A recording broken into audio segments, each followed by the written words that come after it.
Tonight was the November 13th, 2023 edition of Monday Night Raw. We are less than, 8 days away? Well, not 8 days away, but more of like 2 weeks away or something like that before the Survivor Series pay per view event. Now, looking at Raw tonight, I kind of thought Raw was really meh for the most part. I know a lot of the stuff they did tonight on the women's portion of the show for me really brought the show down for me. Like a lot of the stuff they did with the women, I just wasn't really into tonight. But outside of that, it wasn't necessarily a bad episode of Monday Night Raw. I've obviously seen worse, not just this past year, but over the past years alone. But we kicked the show off with Judgment Day, and I guess you could say Team Cody Rhodes for War Games. Damian Priest called himself the leader because they were going in about who's the leader of the Judgment Day, and this led to a tag match between Jaden McDonough, Dominic Mysterio, and Seth freaking Rollins, the world champ, and Sami Zayn. Match didn't really last that long. It was pretty solid, but Judgment Day got involved, and Rhea came out, obviously. Adam Pearce got mad, so he banned everybody who wasn't involved in the tag team main event match to basically like not be at the show.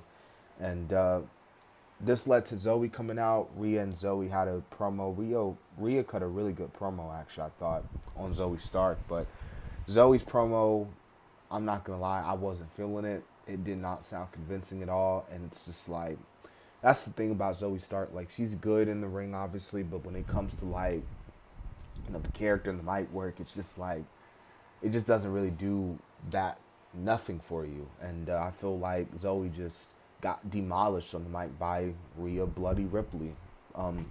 So we had that. We had Shinsuke Nakamura and Otis. This was actually a pretty good match. The crowd was hot for Otis, so they were pretty upset when he lost the match. But hey, very frightening for Otis because he lost by 3 Kinsachas. And Shinsuke continuing to call out this unknown person. We still don't know who he's talking about. He went after Chad Gable after the match, so I'm assuming Shinsuke and Chad Gable. I forgot if the match got announced for next week or something, but there's definitely a match between those two being set up. So, but a good match between these two guys. And this is what I was talking about early on in the video about how a majority of what the women were doing tonight just wasn't really that for me. Like this match between Tegan Knox and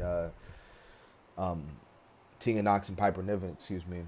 It just didn't really do anything for me, And then Natalya was trying to get the crowd to chant Tegan, but the crowd was just like, they chanted her name, but it wasn't like a huge reaction. Tegan got the win, which was, good for her. But hey, it's better than sitting in catering all day, I'll tell you that. So, okay, so Ludwig Kaiser took on Tommaso Ciampa. This was actually a pretty good match. Ludwig Kaiser is definitely coming into his own.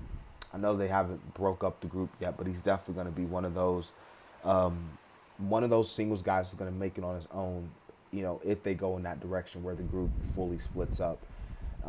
Same thing with Giovanni Vinci, I think, too. But, yeah, this match is pretty good. And, he got the win because Giovanni got involved, hit Gargano, and they got the win. So I wasn't feeling this match either. Xia Li, Indy Hartwell, this wasn't really nothing. This was really Xia Li, just asserting her dominance. Becky came out, went at her, and it's confirmed that Becky and Xia Li will go at it next week on the Go Home show. So that should be something there. And we got The Miz versus Ivar. This was actually a pretty solid match.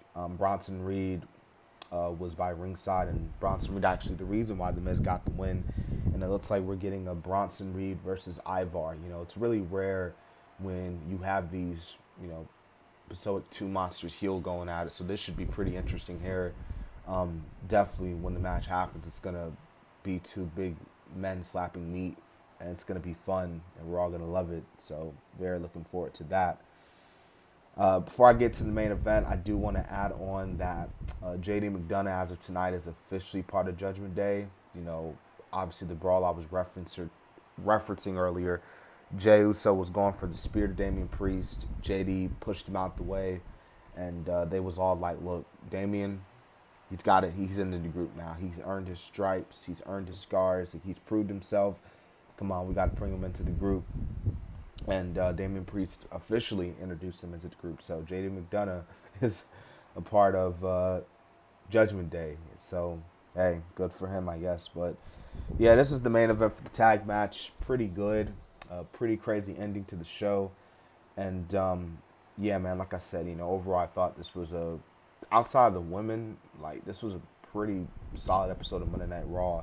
We are continuing to get that build and build for War Games, which is good. We have a War Games Advantage match next week, so that should be something. And yeah, I hope you guys enjoyed the Raw review. So.